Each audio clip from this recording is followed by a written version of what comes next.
Hola, ¿qué tal? Yo soy Carolina y esta ocasión vamos a platicar del día en que nos dijeron que la cárcel era al igual a justicia en este país y descubrimos que no era cierto, porque las cifras nos dicen que eso son puras mentiras, o quizá no.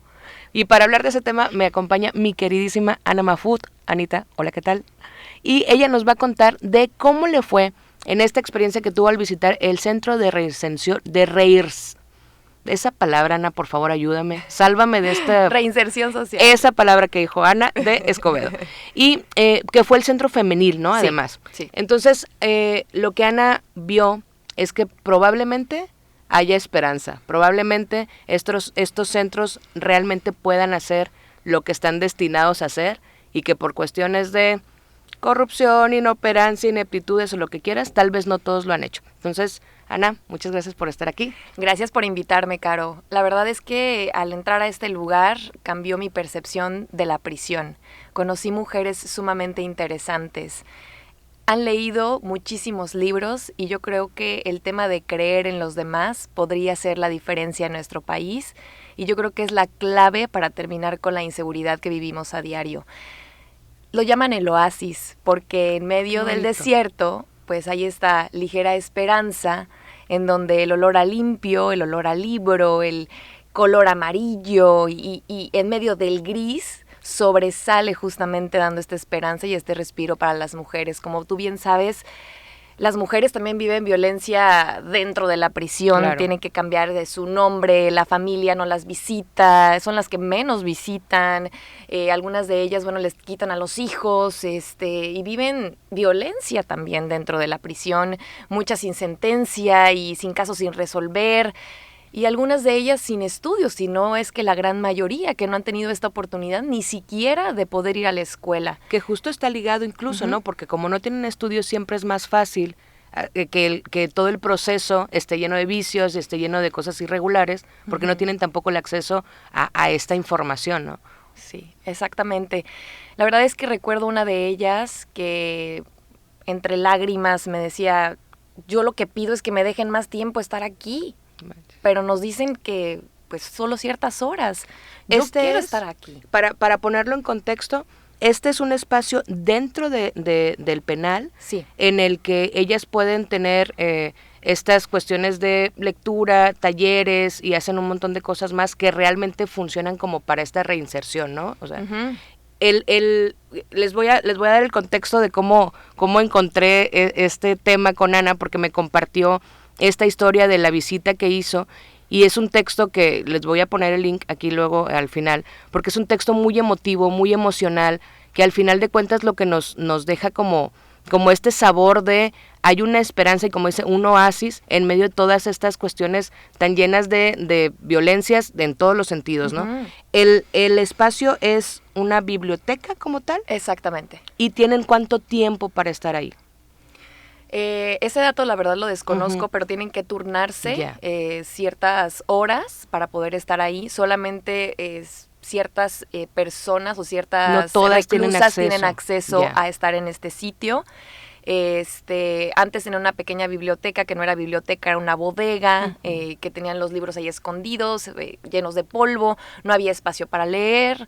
Obviamente, gracias a que yo conozco a Antonio, quien es parte del proyecto Reacciona, que es un grupo de jóvenes que buscan de la iniciativa privada recursos para poder hacer este tipo de proyectos. Por ejemplo, remodelan parques, hacen, por ejemplo, en sectores vulnerables de nuestro estado, bibliotecas. Por ejemplo, antes, si es una bodega, bueno, ahora lo vamos a hacer una biblioteca para que aquí los niños vengan a hacer sus tareas. Y es cuestión de tener ganas de hacerlo, Caro. Yo creo que el tener esta esperanza en los demás y que la autoridad voltee a ver estos proyectos que realmente funcionan. Porque muchas veces le apuestan a proyectos, los dejan a medias, pasa una generación de políticos, entra otra y ahí se quedó olvidado, ¿no? Que hay de estos proyectos que ya funcionan, ¿por qué no replicarlos?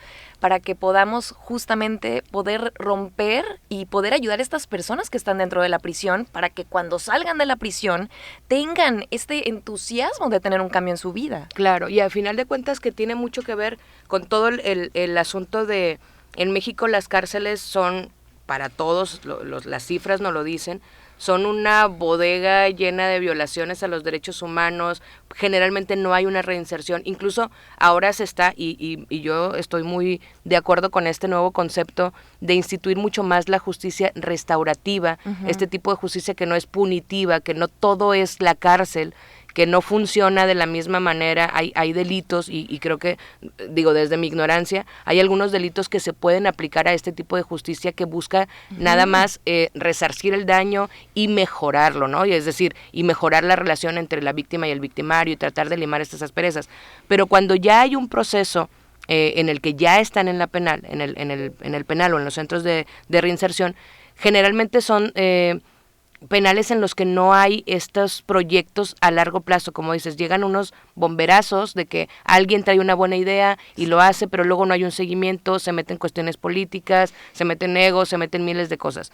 El asunto con este proyecto en Escobedo es que pudiera funcionar como un piloto. ¿Sabes si la intención de estos muchachos es que al final de cuentas lo puedan tomar como un proyecto piloto los demás? A ellos han alzado la mano con los diferentes alcaldes de los diferentes municipios para hacer justamente proyectos, no nada más en el penal, ¿no? Sino también en diferentes comunidades que necesiten de estos espacios en donde se vive muchísima violencia y que necesitan justamente los niños un espacio de recreación, un espacio con color, un espacio adecuado para poder sentirse a gusto, donde tengan talleres que puedan desde la juventud ayudar, ¿no?, a disminuir esta violencia que se vive. Sé que otros penales han visto justamente esta biblioteca y que se ha pedido, incluso los reclusos han pedido que les den un espacio como este. A mí, Antonio me decía, es que ya han pedido que repliquemos este proyecto, pero pues ahí está el llamado a las autoridades, ¿no? Claro, porque al final, si lo que buscas es realmente que estas personas que están ahí se puedan reintegrar a la sociedad, pues parte de eso es darles un espacio en el que puedan tener un mejor desarrollo, porque todos sabemos, o lo hemos escuchado un montón de veces, que se vuelven estas escuelas de delincuencia, ¿no? Porque al final, en el país, si tengo el dato preciso, más del 40 y tantos % de las personas que están en prisión no tienen una sentencia, es decir, están ahí y ni siquiera legalmente son inocentes, porque no han sido sentenciados a nada, están esperando sentencias, y hay un montón de broncas que tienen que ver, otra vez, lo sé, con desigualdades, con clasismos, con racismos. Hay un dato bien alarmante que la mayoría de la gente que está en prisión sin sentencia son personas de pueblos originarios que ni siquiera hablan español. Entonces no tuvieron ni siquiera la decencia de darles un juicio decente, de darles un juicio justo, digno, y están ahí sin poder hacer nada. Entonces, si ya estás ahí, y ahora, uno de los pilares, digamos, de este gobierno, del gobierno federal, siempre fue que iba a atacar las causas de todas las cuestiones de violencia y de inseguridad que vivimos. Precisamente las causas están ahí, ¿no? Están en esta falta de espacios, en esta falta de oportunidades para la gente. Cuando fuiste ahí, Ana, la percepción de las mujeres, me dices que siempre estaban como llenas de este optimismo, de esta intención de verdad cambiar. ¿Qué historia? Cuéntame. Hay una que escribiste ahí, que obviamente no podemos decir los nombres de las reclusas, pero había historias como muy particulares, ¿no? De mujeres que habían aprendido ahí a leer, de que habían aprendido a encontrar como nuevas cosas que podían hacer, ¿no? Sí, una de ellas, por ejemplo, le llaman el GPS de la biblioteca, porque ella conoce todos los libros que hay dentro de ella, ha leído 800 de ellos. Y me dice, a mí me llaman el GPS porque buscan uno y rápidamente yo les digo en dónde está. Pero se han involucrado de una manera, Caro, que es lo más interesante. Ellas han creado ahí su comunidad y ellas mismas son obviamente las que limpian la biblioteca, las que con papel de baño tratan de pegar los libros con lo que pueden, hacen talleres de lectura, entre ellas mismas, platican justamente de estos libros. Me dicen, es que ya las reuniones son platicar de la novela o del país que queremos visitar, o hay algunas que son extranjeras, de hecho, y me comentaban, yo ni siquiera sabía en dónde quedaba en el mapa en donde yo vivía. Entonces ahora puedo saber que hay todo esto en el mundo, ¿no? Y yo creo que esto es lo fundamental para resarcir a una sociedad. Yo creo que las autoridades, yo confío en que si cambiamos el tema de los penales en el país, Caro, yo creo que podríamos hacerle frente junto con la educación a todo lo que está viviendo el país. Yo creo que las autoridades se enfocan en, sí, que una estrategia de seguridad, que el mejor armamento, que cámaras de videovigilancia, pero ¿qué hay de las cárceles? Claro. ¿Qué hay de las personas que salen de ahí? ¿Qué oportunidades se les están dando? ¿Qué diferencia van a tener cuando salgan? Pagamos justamente de nuestros impuestos porque esta gente esté ahí. ¿Por qué no pagar impuestos para que esta gente esté haciendo algo de su vida para que cuando salga sea alguien que sume a nuestra comunidad? Y sobre todo cuando es alguien que quiere hacerlo, o sea, que hay una intención de cambiar, que hay una intención de modificarse. Hablábamos de derechos humanos. Al final, la educación también es un derecho humano. O sea, ellos tendrían por derecho que tener esta oportunidad de poderse educar. Todo el problema que la violencia, gran parte del problema de violencia, viene justamente de esta falta de oportunidades que tienen las personas para tener acceso a la educación. Siempre, todos los temas, luego me dicen que todo llega al privilegio, pero es que es cierto. A veces no reconocemos el privilegio que tenemos de haber podido estudiar o de tener acceso a estudiar, porque eso define muchísimas cosas en el futuro. Obviamente, hay otros factores que se involucran, el nivel socioeconómico, el color de piel, la identidad, un montón. Pero el acceso a la educación es un derecho que nos limita si no nos lo dan, ¿no? Y en las cárceles creo que es muy puntual. Ahora, el asunto de la justicia restaurativa. Si tienes ahí el contexto o uno de los casos como más fáciles de identificar, es el caso de Justop, ¿no? Que fue además súper conocido, muy viral. El asunto de esta youtuber que entra a prisión y al final de cuentas consiguen esta negociación para hacer una justicia restaurativa, se llama. Es decir, de nada sirve que esta mujer siga en la cárcel si no entiende lo que hizo mal, ¿no? Si no se resarce el daño que hizo y si no toma cursos para cambiar esta percepción que tiene y esta forma de expresar que fue lo que al final de cuentas le causó el problema, ¿no? Claro. Yo estoy convencida, y es una opinión personal, quiero que me platiques tú cómo lo ves, que este tipo de justicia restaurativa puede ayudar mucho más a que la sociedad entienda, porque no se trata de castigar por castigar. ¿De qué me sirve cancelar si no le explicas a la gente por qué está siendo cancelada, ¿no? ¿Tú cómo ves en el plano general el asunto de ser menos punitivos y más restaurativos en este sentido? La verdad es que confío en eso, Caro. La verdad lo viví, lo sentí, estuve en esta biblioteca, el compromiso que tienen, el que ya tengan un compromiso en algo que les guste hacer. Yo creo que es la diferencia, ¿no? Una de ellas, por ejemplo, me decía, yo soy de San Luis Potosí, yo vengo de la sierra, lo que decías hace un momento, ella llorando, me decía, es que yo he leído 20 veces este libro porque a mí me llena, porque ahora ya sé leer, porque yo no sabía leer, cuando llegué aquí me enseñaron a leer, porque no he tenido estudios. Me dice, yo vengo de allá, de la sierra, me dice, y ahora tengo esta oportunidad. Me dice, me siento muy bien porque cada día leo más rápido, me decía. Cosita. Entonces dices, claro que podemos cambiar a nuestra sociedad con estas pequeñas, grandes acciones. Una de ellas también me decía, de hecho, colombiana, me dice, es que yo tuve oportunidad de viajar. Me dice, y yo nunca valoré eso. Exacto. Porque yo no sabía que había todo esto. Ahora yo no quiero repetir lo que ya hice y quiero enseñarle todo lo que he leído a lo largo de mi paso en esta prisión a mis hijos. Claro. Para que generara una diferencia en ellos. Y con todas las que platiqué, súper conscientes, la verdad es que, yo nunca había visitado una prisión, no sabía cuál era la dinámica. Al principio me sentía un poco nerviosa, pero cuando ya empiezas a platicar con ellas, te das cuenta que siguen siendo seres humanos, personas como nosotros, que cometieron un error y que nadie estamos exento a cometer errores. No, y que si te pones ya mucho más picky, a veces puede ser inclusive que ni siquiera cometieron un error. Exactamente. Porque sabemos que hay un gran número de personas que están ahí sin haber cometido ningún error.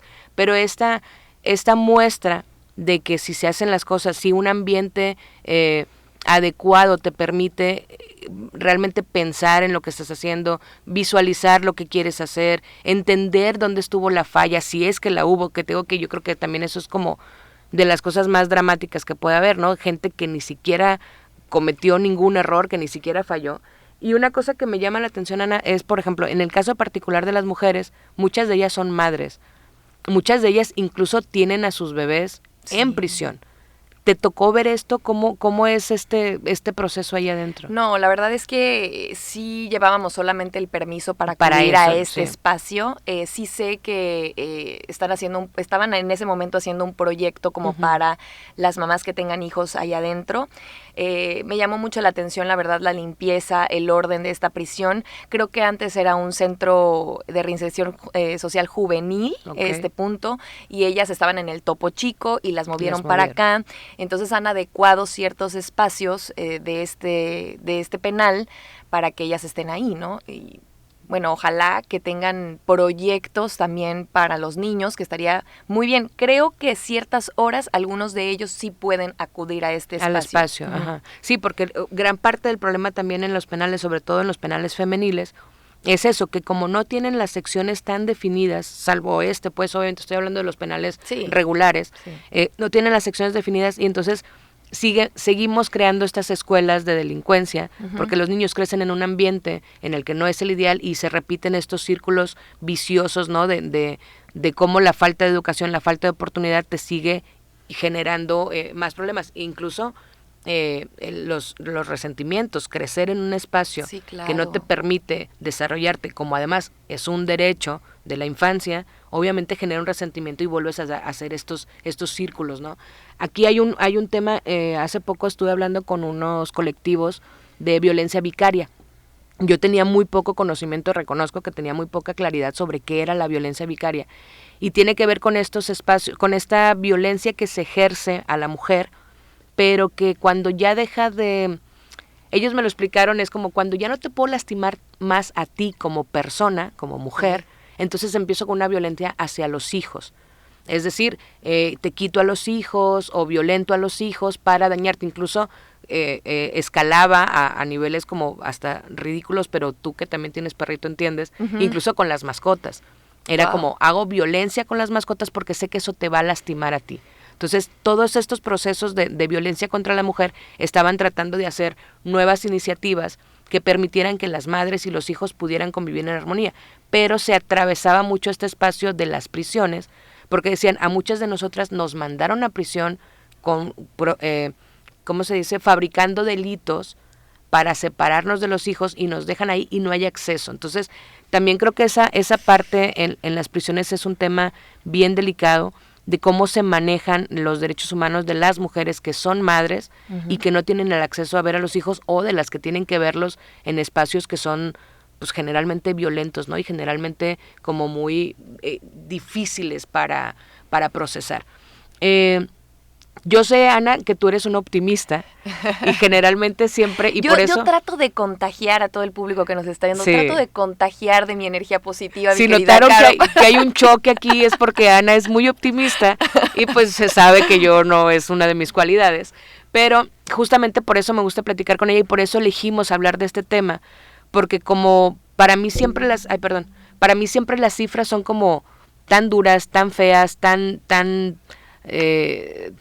oscuras. El asunto de traer este rayo de esperanza me pareció muy refrescante y quisiera cerrar para tener como que este toque esperanzador. ¿Qué es lo que visualizas tú en estos proyectos? ¿Qué es lo que te gustaría que las autoridades, sobre todo las autoridades que son las encargadas de poner atención a estos focos, y sobre todo con tu experiencia de lo que ya viste que funciona y cómo funciona, cómo propondrías que esto se tratara, ¿no? Que esto se enfocara a la gente? Sería grandioso que la verdad las autoridades se dieran una vuelta si no han visitado justamente la biblioteca, que replicaran este proyecto en los diferentes centros de reinserción social que hay aquí en el estado. Creo que es de suma importancia. A mí me llama la atención que, por ejemplo, el recién Apodaca 2 remodelado, que actualmente está ahí el exgobernador, justamente no haya un espacio así, que no se haya pensado en una remodelación actual, ¿no? En un espacio de convivencia sana, que tenga que ver con la educación. Yo creo que es parte fundamental de lo que tenemos que hacer hoy como sociedad para poder tener un cambio en toda esta inseguridad que estamos viviendo. Perfecto. Anita, como siempre, un placer platicar contigo y que salpiques estas chispas de optimismo, porque creo que al final nos hace mucha falta también eso, ¿no? Ver el lado positivo y saber que aunque hay muchas adversidades y aunque hay muchas cifras oscuras y aunque hay muchas cosas que no se están haciendo bien, de repente hay estos oasis, valga la expresión, que nos llenan un poquito de entusiasmo, ¿no? Muchas gracias por estar aquí y nos vemos la próxima en Sin Esdrújulas. Muchas gracias. Bye. Bye. Posta presenta Sin Esdrújulas, las cosas que importan sin tanto choro. Comenzamos.